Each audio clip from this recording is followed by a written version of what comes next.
Do you want to make your photos pop? Are you still using Instagram filters? Is your Instagram game weak as fuck? Hey you guys, it's Thomas Vani and today I'm going to teach you how to edit your photos in Lightroom. How I edit my photos in Lightroom. This video is a part of a two-part video that I made in collaboration with Mastikhor, aka Vibudh. He has a channel here on YouTube where he teaches you stuff and he vlogs. In the first part of this video, we show you how we click these photographs at home, and this is the second part where I show you how I edit these photographs. So if you haven't watched the first part, you can go to his channel, the link is in my description box, and watch that first and then come back here and then we'll edit. I prefer Lightroom because Lightroom is an Adobe software and it is much more professional than the other apps available. Good thing is that it's a free app and anybody can use it, even on iOS as well as on Android. It gives me way more control when I'm editing my photographs. Your photos are different from other people because you have your own style. Okay, let's start with this image, for example. The first thing we're going to start with is the light tab. You can see a bunch of settings here which lets you control the lighting of the photo. So for example, the first tab is the exposure tab, which allows you to have control over how much light is actually entering your entire photograph. So I don't like to start with the exposure tab. I come down here to the highlights and I first like to fix my highlights and my shadows. You see how I'm losing all the details on my blouse if I increase it, and if I decrease it, the details are back. So I kind of like to decrease my highlights usually. Moving on to shadows. I don't like my shadows to be too dark, so I kind of like to brighten it up. Now I'm going to go back to the exposure tab and add a little more light. That's about it. I think we're good here. The whites and blacks allow you to handle your whites and blacks. Basically, this will again add more contrast in whites and blacks.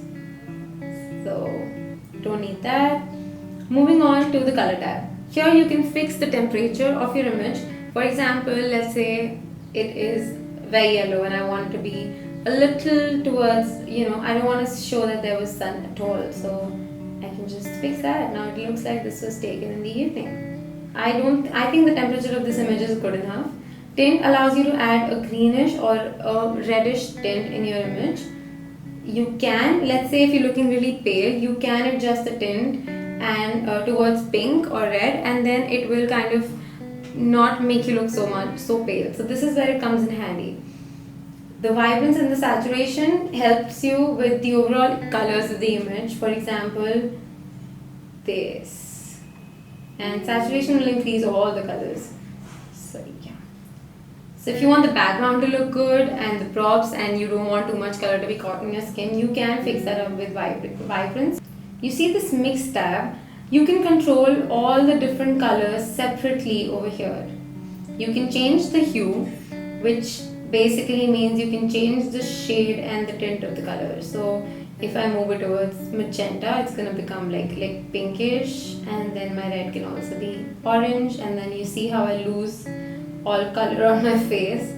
And the saturation, you understand it actually allows you to control the amount of color. You either take all the color out and it makes you look like a chain smoker, or you add too much color and that's not so bad. Luminance allows you to handle the light or the brightness and dullness of color. So for example, if I darken it, it's going to just darken the areas where it catches red, and it's going to brighten the areas where it catches red. So what I like to do is I like to go and fix the skin tones. If sometimes you're too pale, you go to the orange tab and see the hue, you take it a little towards orange. Like for this, it's perfect. But if let's say I was looking too reddish, I would move it towards yellow. So you have a lot of control here. So first of all, what I want to do is my background, I don't want it to be green. So this is something you can do to isolate your subject. I can totally bring the saturation of the trees down and the yellows, and that way I isolated my subject. The focus is on me in the curve. So that can be done. Okay, I'm not saying you have to do it, but it can be done. And if I take the greens down, then you can see, or I can take it down a bit so that the focus is still on me, but it's not all grey in the background. I can also decrease luminance so that it just keeps focus on me. This is what we clicked, and this is what it looks like. It's pretty cool, huh? Come to the effects tab, you have texture, which is a new thing in Lightroom, by the way, it wasn't there earlier. Then we have clarity. This is what clarity does.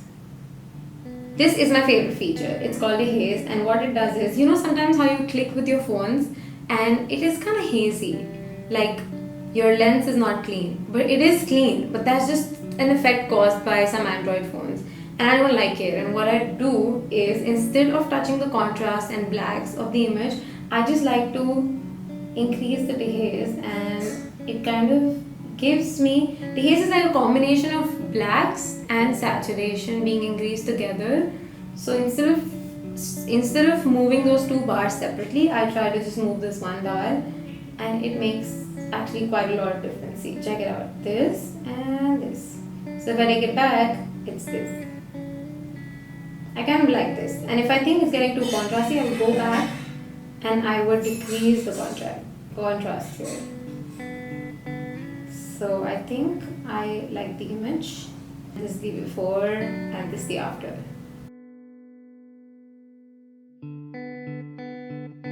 Okay, moving on to another image. This, for example.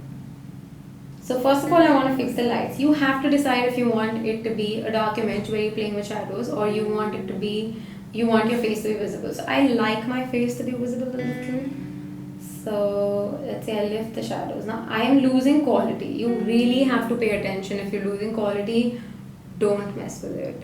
Let the picture look better. Quality is supposed to be your priority, because if the quality isn't good, people are not gonna, you know, stop and give it. They're just gonna be like, ugh.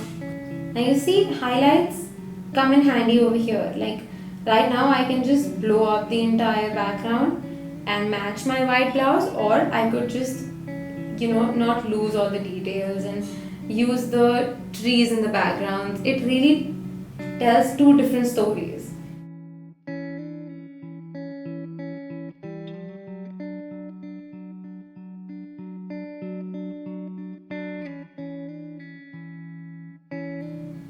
Okay, so there's another thing that you can use. You see how it's kind of, you see that?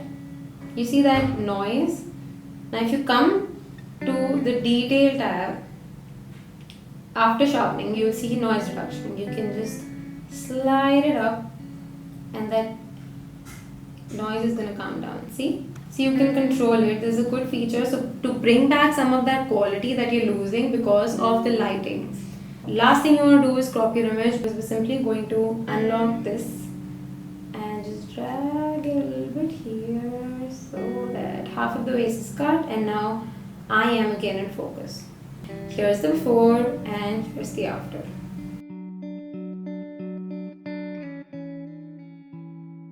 Let's say I really like what I did here, right? I really like this effect and I usually click in this sunlight, so I can save this.